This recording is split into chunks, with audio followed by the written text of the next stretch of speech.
చూడండి, మీరు చూడండి, ఆయన లేచాడు. అన్ని సమాధులు మూయబడి కుళ్ళుతో ఉంది, కానీ ఈ సమాధి తెరవబడి ఉంది. ఈ సమాధి తెరవబడి ఉంది, ఖాళీగా ఉంది, శుభ్రంగా ఉంది. ఈ సమాధిలో కుళ్ళేమో ఏం లేదు.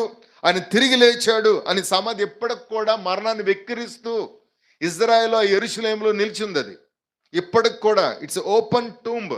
అది ఓపెన్ టూంబ్. అది ఏ సమాధి ఇప్పుడు దాకా తెరవబడలేదు, ఆ సమాధి మాత్రం తెరవబడింది. లోకానికి ఇది వెరితనం, కానీ మనకి దేవుని ఒక శక్తి, ఈ సువార్త. మనకి ఈ లోకానికి నిరీక్షణ లేదు, కానీ మనకు నిరీక్షణ. ఆ సమాధిని చూస్తేనే మనకి నిరీక్షణ, హోప్ అన్నది మనం నింపబడింది. దేవుడు నా తరపున ఒక కార్యం చేస్తున్నారు, దేవుడు నా కొరకున్నారు.